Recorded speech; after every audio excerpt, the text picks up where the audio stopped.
Bonjour. Aujourd'hui, j'ai le plaisir de vous présenter.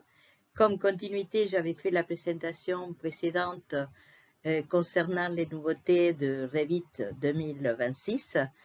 Et aujourd'hui, je vais vous présenter ce que j'ai pu explorer concernant les nouveaux outils des Navisworks Manage 2026.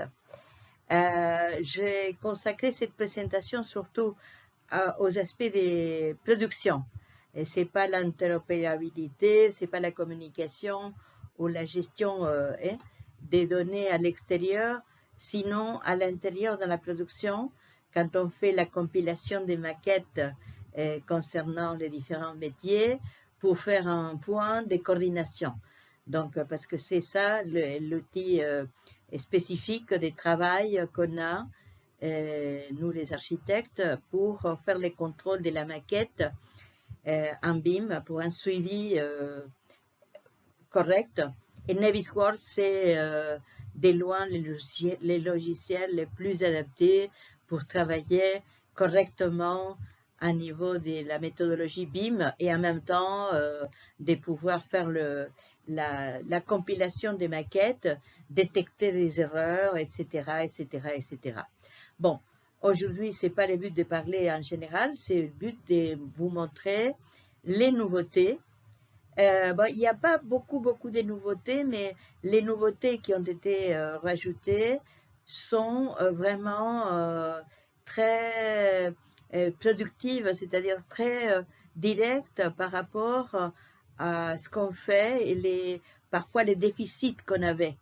Donc, je vais commencer à vous présenter.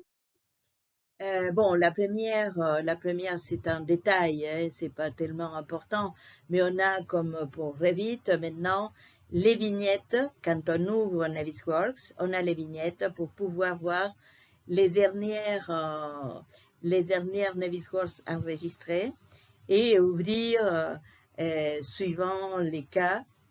Vous savez qu'on a le format NWF, que c'est la visualisation de toute la compilation de maquettes. NWD, la première, c'est un cachet, que je vais avoir le fichier. NWD, c'est déjà l'importation directement sur Navisworks. Et voilà, bon, ça c'est la présentation. On a la même présentation en fait que sur la plupart des logiciels AutoCAD, Revit. Maintenant, on l'a aussi sur Navisworks. Alors, c'est très important, et ça, c'est pas tellement une nouveauté, mais ce que je vous considère pour vous, c'est indispensable pour la réussite. Ça va au-delà de la présentation d'aujourd'hui, mais je le dis parce que c'est très important à chaque fois que je me déplace et que je constate les problèmes qu'on me pose, les questions qu'on me pose, c'est surtout lié à faire une bonne compilation par rapport à un point précis. Bon, soit on a un point de géolocalisation pour l'ensemble des maquettes, soit on a un point spécifique lié au projet lui-même. Donc ici, je vous montre, parce que cet outil, c'est de voir à chaque fois qu'on fait l'insertion d'un aspect, soit la maquette en architecture, soit la maquette en génie civil, soit la maquette, etc., etc. Il faut que je regarde, je contrôle ici, parce que si on a des déphasages, bon, c'est impossible de travailler. Donc, c'est le premier détail, c'est un gros détail à tenir compte, c'est de savoir que ces points d'insertion va être le même pour toute la compilation. Sinon, c'est impossible de travailler. Donc, c'est aussi important que ça.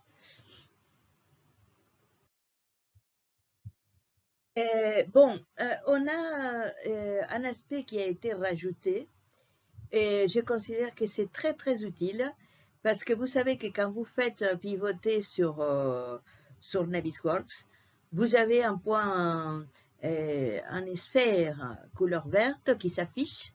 C'est le point de pivot que je peux le choisir en fonction d'un élément que j'ai choisi, c'est-à-dire que je vais faire pivoter autour de cet élément choisi, ou les pivots universels, c'est-à-dire de l'ensemble du projet.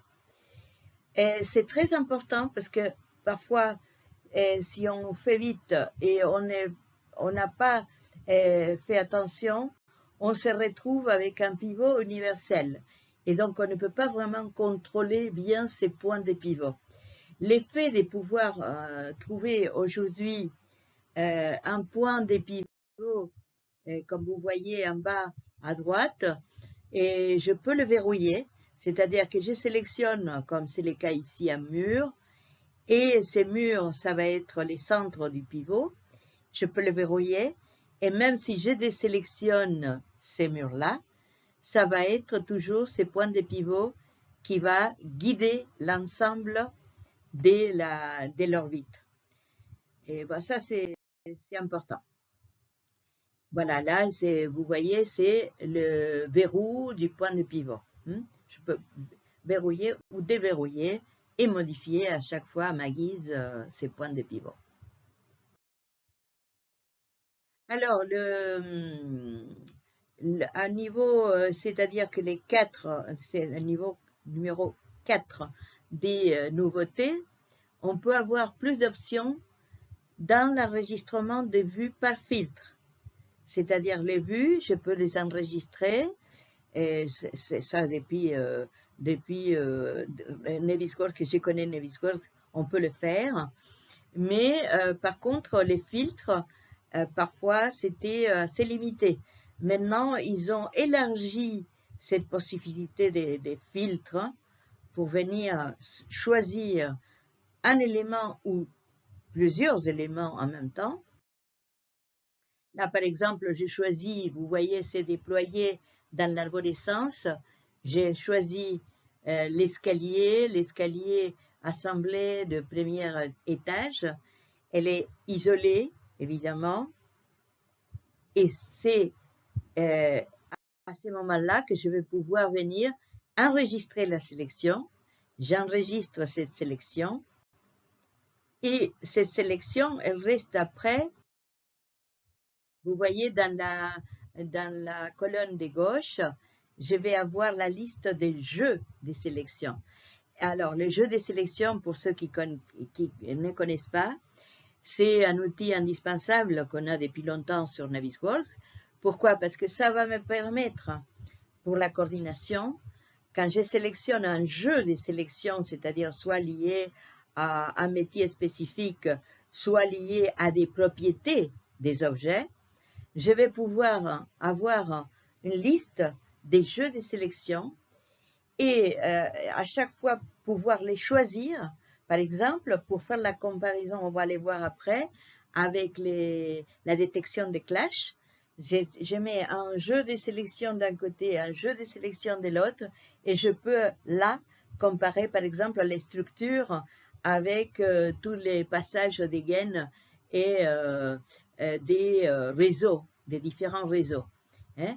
Donc, si j'organise bien mes jeux de sélection, je vais pouvoir à un moment donné, si je suis à charge de la coordination de mon projet, je vais pouvoir venir comparer ce qui est comparable et même détecter s'il y a des problèmes de compatibilité en fonction des jeux spécifiques. J'insiste, soit par rapport à des propriétés, soit par rapport à des éléments du type des références du type, des modèles, etc., etc. Voilà. Là, vous voyez dans l'arborescence et dans les points de vue, je peux également avoir les filtres enregistrer ces éléments et en même temps enregistrer dans les vues la vue qui m'intéresse. Hein.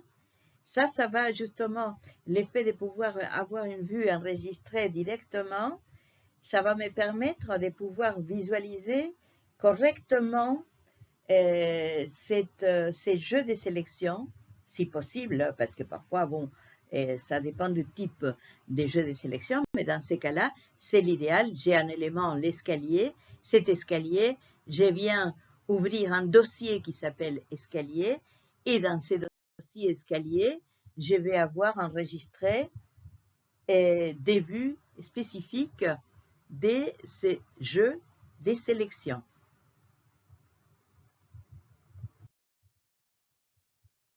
Alors, les plus importants ici se trouvent dans la détection des clashs, et que c'est un classique de Navier-Stokes Manage. Disons que c'est l'essentiel, hein, mis à part les déploiements de toute la procédure de construction avec c'est-à-dire le timelimer. Et sinon, la détection des clashs reste un outil pour la coordination essentielle. Et qu'est-ce qu'il y a comme nouveau? Là, je vais vous montrer. Bon, voilà, par exemple, dans l'ouverture, quand vous ouvrez le clash détective, ça s'appelle clash détective. Vous l'avez dans les rubans, vous avez clash détective, vous avez votre fenêtre et vous avez plein d'options. Bon, ce qui a été rajouté, c'est des options, par exemple, des enregistrements de la date, disons, il y a beaucoup plus des détails à niveau si le problème il a été résolu, si je l'envoie, à qui je l'envoie pour la réception. C'est-à-dire qu'il y a beaucoup plus de colonnes qui ont été rajoutées. Là, j'ai mis en face comme exemple, hein, peu importe, mais j'ai mis 2 jeux de sélection face à face dans ces projets où il y a les projets de base architecture et il y a la compilation de l'architecture plus tout ce qui est les structures. Dans ces cas-là, c'est en bois. Donc, j'ai mis face à face les jeux de sélection et ça, petite parenthèse, je peux avoir aussi là, dans les jeux de sélection, beaucoup plus de filtres aussi. C'est-à-dire que je peux travailler avec beaucoup plus de précision qu'avant. Pourquoi? Parce que vous voyez, bon, là, j'ai fait un test rapide, voilà les résultats. J'ai un total de 40 et quelques, non, 25, pardon, parce que j'ai fait l'optimisation après, des 25 points de conflit. Bon, là, je vais avoir à côté l'affichage, ça c'est comme toujours, hein, ça n'a pas changé. Les modes d'affichage, je peux le modifier. Bon, ça reste quand même les Navier-Stokes classiques qu'on avait. Et évidemment, je vais pouvoir enregistrer comme résolu pour affecter. Bon, ça, c'est... Mais ce qui a été rajouté, vraiment, c'est l'éditeur des règles. C'est-à-dire qu'avant, c'était beaucoup plus compact. Et aujourd'hui, je peux éléments dans les mêmes calques, même valeur des propriétés, même jeu de sélection. Il y a beaucoup plus d'apports concernant ce que je vais extraire de ces confrontations des jeux de sélection à niveau des règles, hein, que je demande. Après, bon, il y a l'exportation comme toujours, il y a l'exportation au format HTML ou XML avec un report plus détaillé, moins détaillé. Bon, ça, c'est pas nouveauté, ça a été complètement, disons, importé de la version précédente. C'est pour ça que je ne m'arrête pas trop longtemps sur ça. Et évidemment, après, on a les types de rapports qu'on demande. Il y a plusieurs types de rapports, mais ça, c'est pas. Aujourd'hui, je ne fais pas un cours de Navier-Stokes. Ça vient d'autres, disons, des versions précédentes. Mais je vous dis que vous exportez et vous pouvez après communiquer avec un tableau avec les différentes équipes qui interviennent derrière pour constater et modifier surtout. Hein.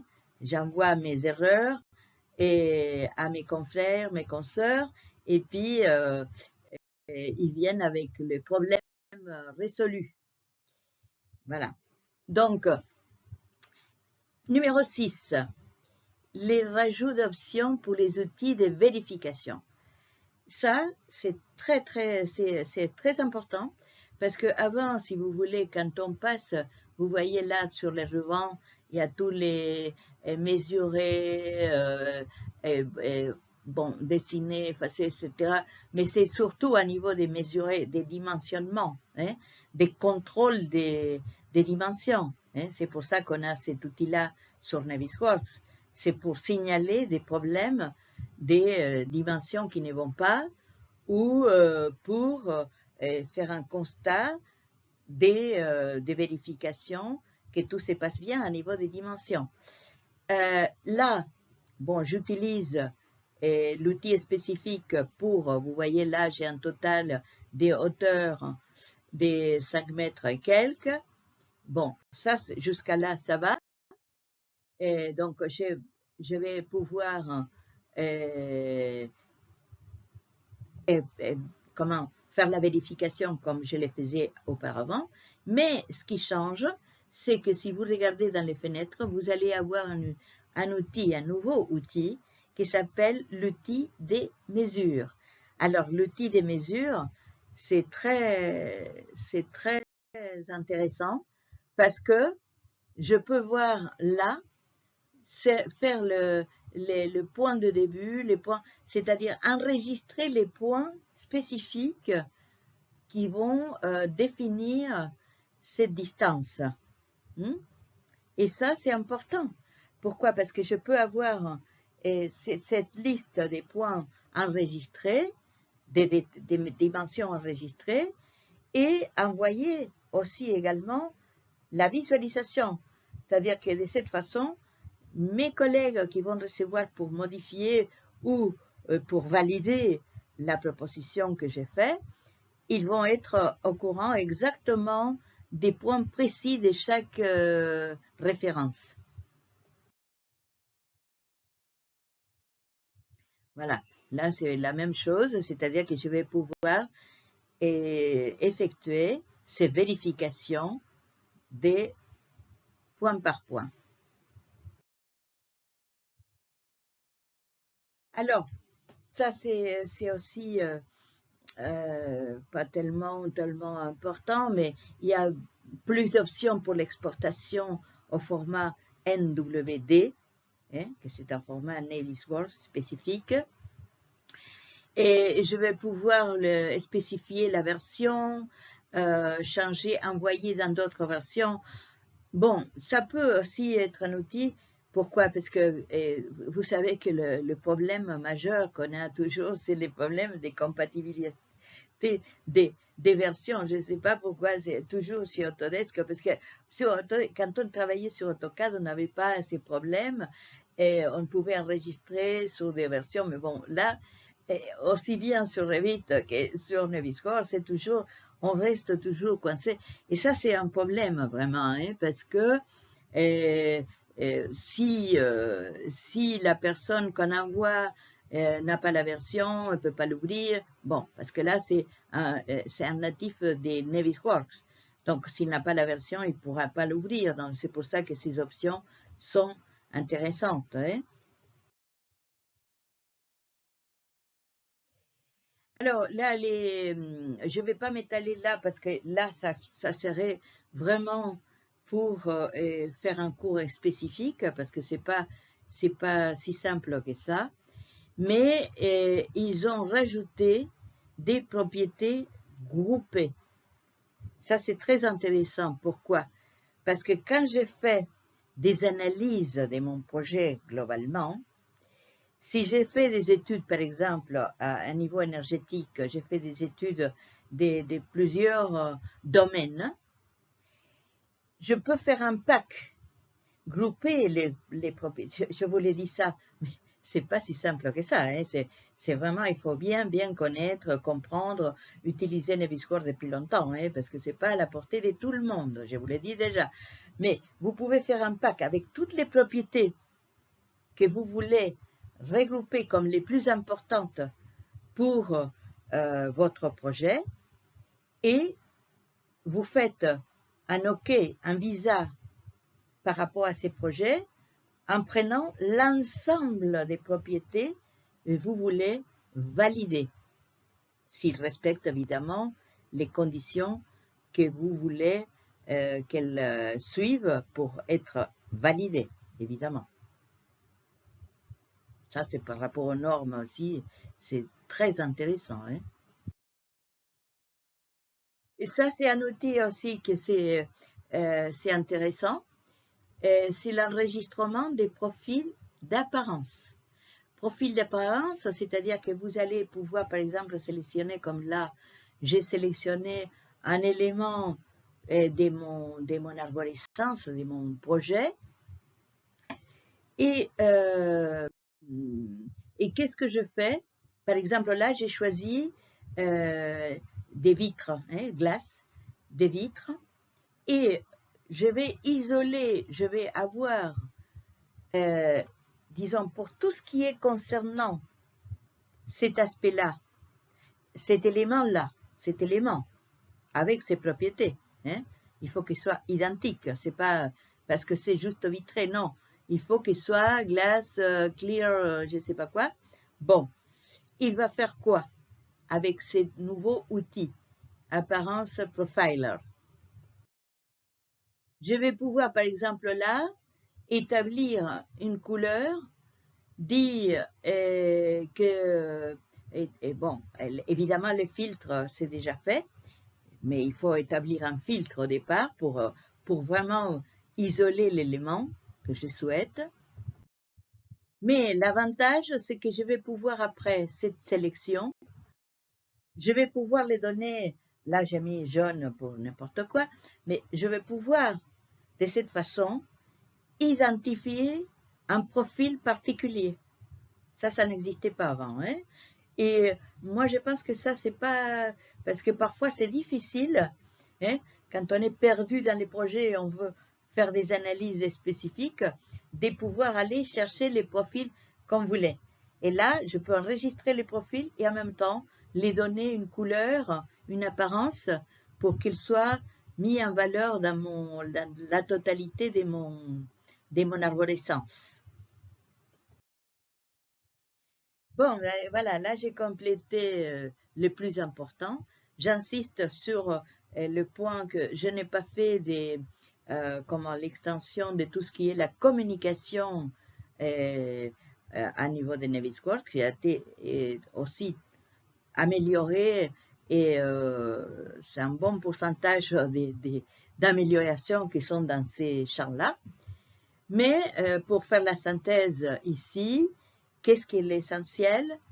Présentation en vignette des fichiers récents ouverts, contrôle du positionnement de chaque maquette plus en détail, la possibilité de verrouiller ou de déverrouiller un point précis pour faire pivoter en orbite mon projet, plus d'options dans l'enregistrement des vues par filtre, on l'a vu, nouvelle option pour la détection des clashs, c'est ce que je viens de vous montrer, les rajouts des options pour les outils de vérification, ce qu'on a vu aussi, plus d'options pour l'exportation au format NWD, propriétés groupées, enregistrement des profils d'apparence.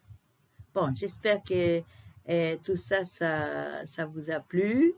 Et voilà. Donc, j'espère que tout ça, ça va être pour vous des outils pour jouer, comme je dis toujours.